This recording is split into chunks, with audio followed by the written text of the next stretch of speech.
ଆପଣଙ୍କୁ ଆମ ଚ୍ୟାନେଲକୁ ସ୍ୱାଗତ। ଆଜି ଆମେ ଜାଣିବା ଏମିତି 20ଟି ଅନୁଚିନ୍ତା ଯାହା ଆପଣଙ୍କ ଜୀବନକୁ ବଦଳାଇ ପାରେ। ପ୍ରଥମେ ଜାଣିବା ଶ୍ରୀକୃଷ୍ଣ ଓ ଅର୍ଜୁନଙ୍କ କର୍ତ୍ତବ୍ୟର ଶିକ୍ଷା। କୁରୁକ୍ଷେତ୍ର ଯୁଦ୍ଧ ପୂର୍ବରୁ ଅର୍ଜୁନ ନିଜ ପରିଜନଙ୍କୁ ଦେଖି ଦ୍ୱନ୍ଦ୍ୱରେ ପଡିଯାଇଥିଲେ। ସେତେବେଳେ ଶ୍ରୀକୃଷ୍ଣ ତାଙ୍କୁ ବୁଝାଇଥିଲେ ମଣିଷର ଅଧିକାର କେବଳ କର୍ମ କରିବାରେ, ଫଳ ଉପରେ ନୁହେଁ। ଏହି ଶିକ୍ଷା ଆମକୁ କହେ ଫଳକୁ ନେଇ ଅତ୍ୟଧିକ ଚିନ୍ତା ନ କରି ସତ୍ୟ ଓ କର୍ତ୍ତବ୍ୟର ପଥରେ ଆଗକୁ ବଢିବା।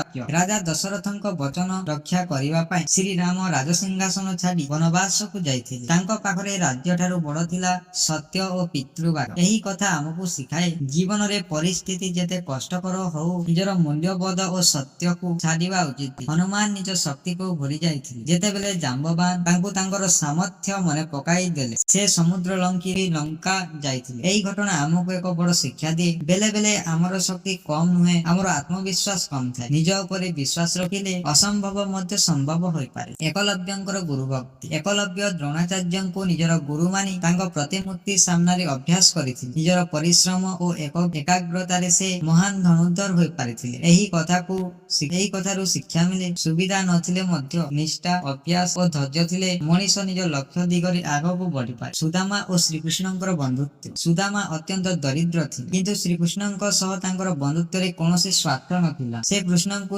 ସାମାନ୍ୟ ଚୂଡା ନେଇ ଦେଖା କରିବାକୁ ଯାଇଥିଲେ। କୃଷ୍ଣ ତାଙ୍କ ପ୍ରେମକୁ ଦେଖିଲେ, ଉପହାର ମୂଲ୍ୟକୁ ନୁହେଁ। ଏହି କଥା ଶିଖାଏ ସତ୍ୟ ସମ୍ପର୍କ ଧନରେ ନୁହେଁ, ଭଲ ପାଇବା ଓ ନିଷ୍ଠାରେ ଗଢି ଉଠେ। ପ୍ରହ୍ଲାଦଙ୍କର ଭକ୍ତି। ରାଜା ହିରଣ୍ୟ କଶ୍ୟପଙ୍କ ପୁତ୍ର ପ୍ରହ୍ଲାଦ ଛୋଟ ବୟସରୁ ଭଗବାନ ବିଷ୍ଣୁଙ୍କ ଭକ୍ତ ଥିଲେ। ଅନେକ ବାଧା ଆସିଲେ ମଧ୍ୟ ସେ ନିଜ ବିଶ୍ୱାସରୁ ଦୂରେଇ ଯାଇ ନଥିଲେ। ତାଙ୍କ କଥା ଆମକୁ ଶିଖାଏ ସତ୍ୟ, ବିଶ୍ୱାସ ଓ ଦୃଢ ମନୋବଳ ଥିଲେ ଭୟଙ୍କର ପରିସ୍ଥିତିରେ ମଧ୍ୟ ମଣିଷ ନିଜ ଆଦର୍ଶକୁ ଧରି ରଖିପାରେ। ଧ୍ରୁବଙ୍କର ଅଦମ୍ୟ ସଂକଳ୍ପ। ଧ୍ରୁବ ଛୋଟ ବୟସରେ ଅପମାନିତ ହୋଇ ଜୀବନରେ ଏକ ବଡ ଲକ୍ଷ୍ୟ ଧାରଣ କରିଥିଲେ। ସେ କଠୋର ସାଧନା କରି ଭଗବାନ କୃପା ପାଇଥିଲେ। ଧ୍ରୁବଙ୍କ କଥା ଆମକୁ କହେ ବୟସ ଛୋଟ ହେଲେ ମଧ୍ୟ ସ୍ୱପ୍ନ ବଡ ହୋଇପାରେ। ଦୃଢ ସଂକଳ୍ପ, ଧୈର୍ଯ୍ୟ ଓ ନିରନ୍ତର ପ୍ରୟାସ ଥିଲେ ଲକ୍ଷ୍ୟ ହାସଲ କରିବା ସମ୍ଭବ। ରାଜା ହରିଶ୍ଚନ୍ଦ୍ରଙ୍କର ସତ୍ୟ। ରାଜା ହରିଶ୍ଚନ୍ଦ୍ର ସତ୍ୟ ପାଇଁ ନିଜ ରାଜ୍ୟ, ସମ୍ପତ୍ତି ଓ ସୁଖ ତ୍ୟାଗ କରିଥିବା କଥା ପୁରୁଣା ପରମ୍ପରାରେ ପ୍ରସିଦ୍ଧ। ତାଙ୍କ ଜୀବନ ଆମକୁ ଶିଖାଏ ସତ୍ୟର ପଥ ସବୁବେଳେ ସହଜ ନୁହେଁ କିନ୍ତୁ ସତ୍ୟର ମୂଲ୍ୟ